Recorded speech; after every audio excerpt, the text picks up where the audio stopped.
Hello दोस्तों, एक बार फिर से स्वागत है आपका हमारे चैनल पर। देखिए, आज हम फिर से बात करने वाले हैं आपके हिस्ट्री के सब्जेक्ट की वुमेन इन इंडिया। इससे पहले वीडियो में हम लोगों ने इसका सिलेबस और इस प्राचीन काल में जो महिलाओं की स्थिति थी, ये टॉपिक हमने डिस्कस कर लिया था। ठीक है, अब अब हम डिस्कस करने वाले हैं आपकी पूरे जो 4 यूनिट हैं उसमें से जितने भी इम्पोर्टेंट टॉपिक बनते हैं सारे के सारे। ठीक है, उसके इम्पोर्टेंट क्वेश्चन, किस टाइप के क्वेश्चन आपसे पूछे जा सकते हैं, पूरा सिलेबस से आपके इम्पोर्टेंट क्वेश्चन निकाले गए हैं। ठीक है, आपके प्रीवियस ईयर जो क्वेश्चन पेपर है उनमें से ढूंढकर। देखिए, सबसे पहला क्वेश्चन आपसे जो पूछा जा सकता है वो ये पूछा जा, जेंडर सामाजिक संरचना है, मतलब ये सामाजिक सोच है, इसके ऊपर आपको लिखना पड़ेगा। ठीक है, कैसे शुरुआत से लेकर अभी तक की जो ये चली आ रही है। उसके बाद आपसे पूछ सकते हैं कि मध्यकालीन भारत में स्त्रियां विभिन्न आर्थिक गतिविधियों से जुड़ी हुई थी, इसे उदाहरण के मदद से स्पष्ट कीजिए। उसके बाद आपसे पूछा जा सकता है रजिया सुल्तान के बारे में, क्योंकि रजिया सुल्तान के बारे में इसलिए पूछा जा सकता है क्योंकि प्राचीन काल में, ठीक है, जो एक ये ऐसी स्त्री थी जिसने अपना शासन किया था, शासक महिला थी। ठीक है, पहली महिला। हाल के समय के इतिहास लेखन ने पारंपरिक 20वीं शताब्दी में प्राचीन भारत की स्त्रियों पर लेखन से हमारी समझ कैसे बदली, ये लिख सकते हैं। कंपैरिजन करना है प्राचीन से लेके और अब की जो प्रेजेंट टाइम में है महिलाओं की स्थिति के बारे में, कि पहले कैसी थी और मॉडर्न टाइम में सोच कैसे बदली है। सूत्रों के अध्ययन से मुगल काल में महिलाओं के बारे में काफ़ी जानकारी मिली है, या तो जहां आरा बेगम, सार्वजनिक जीवन या समकालीन स्रोतों में देखे गए हरम के चित्र की चर्चा कीजिए। मतलब आपसे पूछा जा सकता है हरम के बारे में, पूछा जा सकता है कि जो मुगल काल में जो महिलाएं थी उनके बारे में पूछा जा सकता है कि वो कैसे रहती थी, उन्हें कितनी स्वतंत्रता प्राप्त थी, या उन्हें कितनी शिक्षा में भागीदारी दी जाती थी, या उन्हें कितनी शक्तियाँ प्राप्त थी। ठीक है, कैसे रहती थी, उन्हें क्या सुख सुविधाएं मिली हुई थी, ये सब चीज़ें आपको लिखनी पड़ेगी इस क्वेश्चन में। उसके बाद आपको लिखना पड़ेगा राष्ट्रीय स्वतंत्रता आंदोलन में महिलाओं की भागीदारी पर चर्चा करें। अभी हम जो है 3 क्वेश्चन डिस्कस करेंगे इसमें से, बाकी आपके 3 क्वेश्चन बचेंगे, क्योंकि आपके सारे यूनिट में से जो ये इंपॉर्टेंट टॉपिक है ना, समझ लो वही आपके क्वेश्चन बने हैं। मध्य युग में स्त्रियों की दशा कैसी थी? मध्य युग में स्त्रियों की दशा पुरुषों की अपेक्षा अत्यंत निम्न थी, क्योंकि मुस्लिम राज्य की स्थापना के बाद उनकी स्थिति निर्मल होती चली गई। इसका उनकी स्वतंत्रता, शिक्षा, पारिवारिक स्थिति पर बुरा प्रभाव पड़ा। मुस्लिम समाज में स्त्रियों की स्थिति संतोषजनक नहीं थी, उन पर इस्लामी नियमों को कठोरता से लागू किया जाता था, जिससे उनकी दशा भी दयनीय हो गई थी।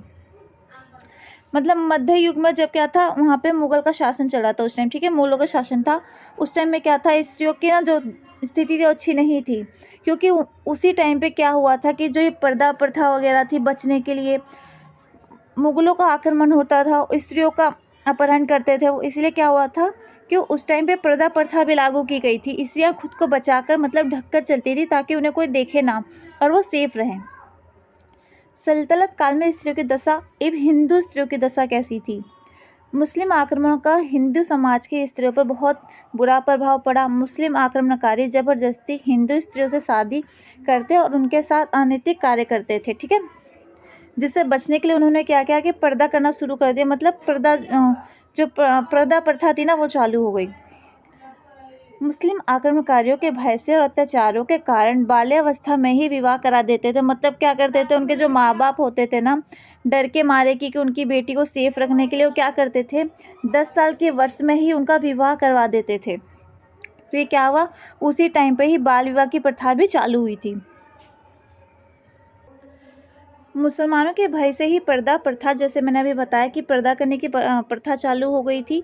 मुसलमानों के कारण ही कन्याओं को अलग घरों में बंद जाने लगा और स्त्रियां दशा और ख़राब हो चली गई। उनकी स्वतंत्रता पर अनेक प्रतिबंध लग गए, जिससे उनकी शिक्षा बंद हो गई।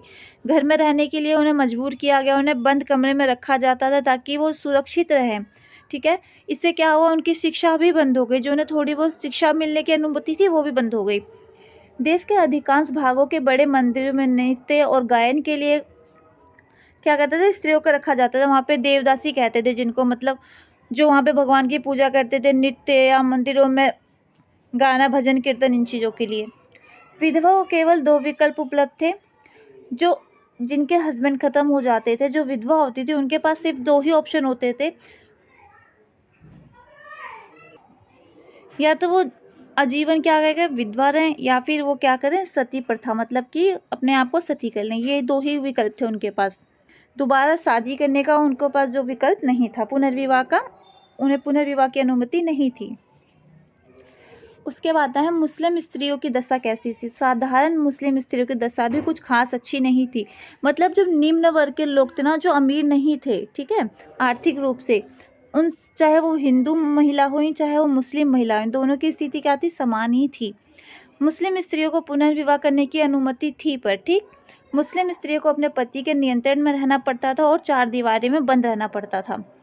मुसलमानों में पर्दा प्रथा का व्यापक प्रचलन था। मुसलमानों ने बहुविवाह का प्रचलन भी था। मतलब एक ही पति है, उसको अनुमति थी कि वो 1 या 2 या 4 शादियां कर सकता था। बहुविवाह मतलब 1 या 2 से अधिक विवाह कर सकता था। उच्च वर्ग की मुस्लिम स्त्रियों को धार्मिक अधिकार प्राप्त थे। उनको पुरुष के साथ समानता का अधिकार भी दिया गया था। उनके मुस्लिम स्त्रियों को राजनीति में प्रभाव स्थापित था। ये किस चीज़ से देखा जाता है, कई बेगम ऐसी थीं जो शासन भी करती थी, ठीक है। तो इस चीज़ से पता चलता है कि मुस्लिम महिलाओं को यह अधिकार प्राप्त था। मुगल काल में भी हिंदू स्त्रियों की दशा में कोई खास सुधार नहीं हुआ। मुगल काल में बाल विवाह का प्रचलन था। कन्याओं का विवाह पर 7 वर्ष की आयु में ही करा दिया जाता था। बल्कि जो अकबर था ना, अकबर जो था वो बाल विवाह के बिल्कुल विरोधी था। इसने इस चीज़ का विरोध किया था। उसने इस चीज़ पर प्रतिबंध भी लगाया कि अगर पुत्री है तो उसका 12 साल और अगर पुत्र है तो उसका 16 वर्ष की आयु से पहले विवाह नहीं हो सकता, ठीक है। बहुविवाह। धनी हिंदू तथा मुस्लिम परिवारों में बहुविवाह का प्रथा का प्रचलन था, लेकिन निर्धन चाहे वो हिंदू हो या मुस्लिम हो, ठीक है, उनको क्या था, उसमें ये कामयाब नहीं हुआ बहुविवाह, क्योंकि वो बहुत गरीब थे, ठीक है, तो उनका पालन पोषण भी नहीं कर पा रहे थे। इसीलिए क्या था, ये सिर्फ ये प्रथा उन्हीं लोगों के पास ज़्यादा चालू थी, जैसे वहाँ पे जो शासक हो गए, ठीक है, चाहे वो हिंदू हो चाहे वो मुस्लिम हो, ये सिर्फ वही करते थे। पति की मृत्यु के बाद हिंदू स्त्रियों को विधवा का जीवन बिताना पड़ता था, अथवा क्या होता था, सती होना पड़ता था। अकबर सती प्रथा का विरोधी था और उसने इस प्रथा को रोकने का प्रयास भी किया था, लेकिन उसे सफलता नहीं मिली, क्योंकि धर्म की बात थी और धर्म के मामले में क्या हुआ, ये थोड़ा सा इस चीज़ को रोकने में असफल हो गया। मुस्लिम स्त्रियों की दशा में सुधार। मुगल काल में मुस्लिम स्त्रियों की दशा में सुधार हुआ। बाबर ने अपनी स्त्रियों को राजनीतिक में सक्रिय भाग लेने के प्रोत्साहित किया। बाबर ने क्या किया, उसके काल में स्त्रियों को क्या था, राजनीतिक में, मतलब जो शासन वगैरह करते थे, राजनीतिक में भाग लेने के लिए प्रोत्साहित किया था, मोटिवेट किया उसने। बाबर की माँ कुतलुक निगार खानम सदैव बाबर के साथ युद्ध में जाती थी। हुमायूं के दरबार में खानजादा बेगम का प्रभाव था, जो कि बाबर की बहन थी। मतलब देखिए उस टाइम में क्या था, जो मुस्लिम का राज था उस टाइम पे, मुस्लिम स्त्रियों को शासन करने की अनुमति भी थी। मतलब उस टाइम पे जो मुस्लिम स्त्रियां थी ना, उनकी हालत थोड़ी सी बेहतर थी। इनके बारे में पूछा भी जा सकता है आपसे, ठीक है। इन थोड़ा सा 2-4 नाम है, इनको याद रखना है कि इन लोगों ने शासन किया था। हो सके तो इनके बारे में आप लिख भी देना एग्जाम में, अगर आपसे पूछा जाता है तो। अकबर के शासन के प्रारंभिक वर्षों में महामंगा प्रशासन पर प्रभाव था। उसकी पत्नी सलीमा बेगम भी राजनीतिक में पर्याप्त रुचि लेती थी। जहांगीर के शासनकाल में किसका प्रभाव था, नूरजहां का प्रशासन के संचालन पर गहरा प्रभाव था। शाहजहां के काल में मुमताज महल तथा जहां आरा का प्रभाव था। मतलब ऐसे बहुत सारे नाम हैं जिस आप एग्ज़ाम में लिख सकते हो एग्जाम्पल के तौर पे। मुगल काल में उच्च वर्गों की स्त्रियों की शिक्षा का विशेष प्रबंध किया गया था। अकबर ने महल की स्त्री नियमित रूप से शिक्षा देने की व्यवस्था की थी। अकबर ने फतेहपुर सीकरी में लड़कियों के लिए एक स्कूल स्थापित किया था। मुगल शाही परिवार में कई राजकुमारी, विदुषी तथा साहित्यकार थी। मतलब उस टाइम पे इन लोगों के लिए बहुत ज़्यादा फैसिलिटी रखी गई थी, ठीक है। वो चाहे तो शिक्षा में चाहे राजनीति में भाग ले सकती हैं। उसके बाद एक क्वेश्चन आपसे पूछा जा सकता है जेंडर के ऊपर, मतलब सामाजिक, जेंडर एक सामाजिक संरचना है, ये टॉपिक भी पूछा जा सकता है। तो इसके बारे में आपको लिखना है कि जेंडर क्या है, एक सामाजिक सोच है जिसने समाज ने बना रखा है। जेंडर एक सामाजिक निर्मित, हमारे समाज में जेंडर यानी लिंग का भेदभाव की जड़ें क्या है, बहुत गहरी है, जिसे जो आज तक कायम है ना, जिसे हम रोज़मर्रा के जीवन में पल प्रतिपल देखते हैं और महसूस करते हैं। जेंडर से जुड़ी असमानताएं अन्य तरह के भेदभावों को भी जन्म देती हैं। समाज में लिंग भेदभाव, आपको पता है कि प्राचीन काल से लेकर अभी तक जो है कितना भी नहीं पर फिर भी भेदभाव है ना, देखने को मिलता है। हमारे समाज में लिंग भेद और उससे उपजे भेदभाव लगभग सभी सामाजिक, सांस्कृतिक और आर्थिक गतिविधियां या राजनीतिक प्रक्रियाओं में गुथे हुए हैं। समस्या महिलाओं या पुरुषों के अलग होने में नहीं, बल्कि पुरुष के महिलाओं से प्रधान मान लेने में है। मतलब उनके जो है समान मानने में प्रॉब्लम है कि इक्वली नहीं मान सकते वो, मतलब महिलाओं को कम और पुरुषों को ऊपर ही आंका जाएगा। महिलाओं को पुरुषों से कम आंकने में उन्हें कम सुविधाएं देने का प्रचलन प्राचीन से ही है। सामाजिकरण की व्यवस्था इसे भेदभावपूर्ण प्रक्रिया को निरंतर पोषित करने का कार्य करती रही है, जहां लड़के व लड़कियों को ऐसा परंपरागत समाज के लिए तैयार किया जाता है और उन्हें उनकी जेंडर भूमिका सिखाई जाती है। बताया जाता है उन्हें कि आप लड़के हो, आपको ये करना है, आप लड़कियां हो, आपको ये करना है, आपको ये अनुमति नहीं है, आपको ये अनुमति नहीं है। ठीक है, तो ये क्या है? ये भगवान का बनाया हुआ नहीं है, ये समाज का बनाया हुआ है, कुछ लोगों की सोच का बनाया हुआ है। कानूनी रूप से बराबरी का अधिकार सबको प्राप्त है, चाहे वो लड़की हो चाहे लड़का हो। ठीक है, सब समान है। कानूनी रूप से बराबरी का अधिकार व सामाजिक रूप से अत्यंत पिछड़े दर्जे ने महिलाओं के सैद्धांतिक अधिकार व सामाजिक सच्चाई में गहरी खाई पैदा कर दी। मतलब जो कानून अधिकार देता है उसके बदौलत तो सब बराबर है, ठीक, पर ये क्या है कि जो समाज है ना, ये भेदभाव करता है। शिक्षा को उस खाई को भरने का माध्यम माना जाता है कि अगर सब शिक्षित होंगे तो सबकी सोच जो है वो अच्छी होगी।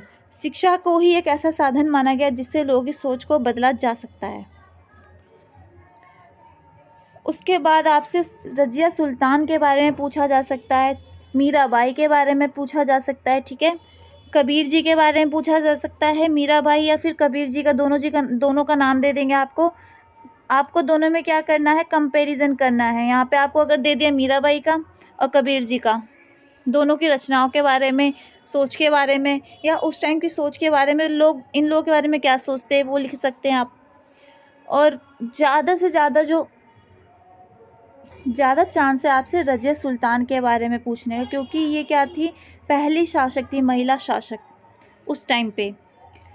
इल्तुतमिश ने अपनी मृत्यु से पहले ही अपना उत्तराधिकारी, रजिया सुल्तान कौन थी, इल्तुतमिश की पुत्री थी। ठीक है, तो इसने क्या किया, अपनी मृत्यु से पहले ही रजिया सुल्तान को सुल्तान घोषित कर दिया, क्योंकि जो उसका बड़ा पुत्र था पहले उसको इसने सुल्तान घोषित किया, पर वो क्या हुआ, शासन करने में नाकाम रहा, क्योंकि वो थोड़ा अयाज टाइप का इंसान था, उसको सल्तनत अच्छे से उसने नहीं संभाली, तो उसने उसके बाद क्या किया, रजिया सुल्तान को सुल्तान घोषित कर दिया। लेकिन उसका पुत्र जो था रुकनुद्दीन फिरोज, कुछ गुलाम वर्ग तथा सरदारों का समर्थन प्राप्त था उसको। उसके बाद क्या हुआ, वो राजगद्दी पे बैठ गया। वह अपनी अयोग्यता के कारण ज़्यादा समय के लिए राजगद्दी पर नहीं बैठ पाया। क्या हुआ, मतलब वो योग्य नहीं था, शासन नहीं कर पाया, ठीक से राज्य को नहीं चला पाया, तो क्या हुआ, वो हट गया राजगद्दी से। और रजिया सुल्तान सन 1236 ई में रुकनुद्दीन फिरोज को पराजित करके राजगद्दी पर बैठ गई। ठीक है, जनता और अमीरों का समर्थन से, इसको समर्थन किया था जनता और अमीरों ने, तभी बैठ पाई थी। सुल्तान बनने के बाद रजिया ने क्या किया, जो पर्दा प्रथा थी ना उसको त्याग दिया, पुरुषों की भांति राज दरबार में बैठती थी और शासन चलाती थी। नियुक्तियां क्या की थी उसने, एतगिन बत्ताकियों को सूबेदार घोषित किया था, अल्तुनिया भटिंडा का सूबेदार, और याकूत को उसका बहुत करीबी माना जाता है। ठीक है, अमीर आखुर का पद दिया था, मतलब याकूत क्या था, याकूत को उसका बहुत करीबी माना जाता है। लेकिन वह अरब प्रांतों के सूबेदार और अमीर तुर्क सरदार उससे असंतुष्ट थे, क्योंकि वे नहीं चाहते थे कि कोई स्त्री राजगद्दी पर बैठे। ठीक है, वो ये लोग नहीं चाहते थे, जो कुछ अमीर तुर्क थे और सूबेदार थे, ठीक है, तो वो क्या चाहते थे कि वो ये नहीं चाहते थे कि कोई स्त्री हो जो राजगद्दी पर बैठे। इसी कारण उन्होंने षड्यंत्र रचा कि अल्तुनिया ने याकूत की हत्या कर दी। अल्तुनिया ने क्या किया, याकूत जो उसका बहुत करीबी माना जाता था, ठीक है, इसकी क्या की, हत्या कर दी, जिसके कारण इसको क्या हुआ, रजिया को बहुत ज़्यादा गुस्सा आया और वो क्या की, उसको मारने के लिए गई। ठीक है, रजिया स्वयं अल्तुनिया का वध करने भटिंडा जाती है, लेकिन अल्तुनिया रजिया को बंदी बना लेता है। रजिया अल्तुनिया से विवाह कर लेती है अपनी पावर बढ़ाने के लिए, क्योंकि उसने क्या किया, याकूत की उसने हत्या कर दी, ठीक है। उसके बाद उसने रज़िया को बंदी बना लिया। अब रज़िया के बाद कोई ऑप्शन नहीं था, उसको दोबारा अपना शासन चलाने के लिए क्या करना पड़ा, इसके पास पावर थी तो इसने क्या किया, इससे अल्तुनिया से विवाह कर लिया। इसी बीच बहराम शाह दिल्ली में खुद को शासक घोषित कर देता। बहराम शाह कौन था, रज़िया सुल्तान का भाई था। इसने जैसे ही यहाँ पे गई तो इसने क्या किया, इसने बहराम शाह ने खुद को दिल्ली में खुद को शासक घोषित कर देता है। तब रज़िया क्या करती है, अल्तुनिया के साथ मिलकर अपने भाई बहराम को पराजित करने के लिए दिल्ली लौटती है। पर इससे जैसे ही इसको खबर मिलती है तो क्या करता है वो, परंतु बहराम शाह सभी तुर्कों के साथ मिलकर कैथल नामक स्थान पर रज़िया और अल्तुनिया की हत्या करवा देता है, ठीक है।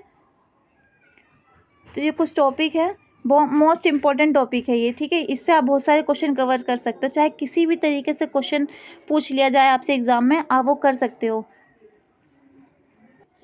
2 से 3 क्वेश्चन आपके और करवा दिए जाएंगे। आपका पूरा सिलेबस कवर हो चुका है इन क्वेश्चन में, ठीक है। इससे ज़्यादा आपको कुछ नहीं पढ़ना है।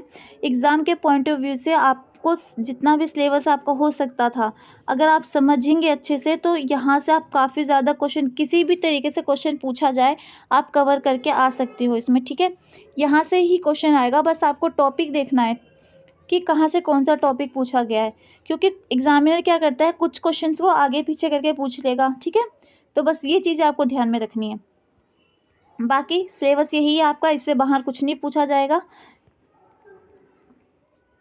आप PDF आपको टेलीग्राम पे मिल जाएगी, टेलीग्राम चैनल ज्वाइन कर लीजिए, वहाँ से PDF ले लीजिए। बाकी कमेंट करके ज़रूर बताएं वीडियो कैसी लगी।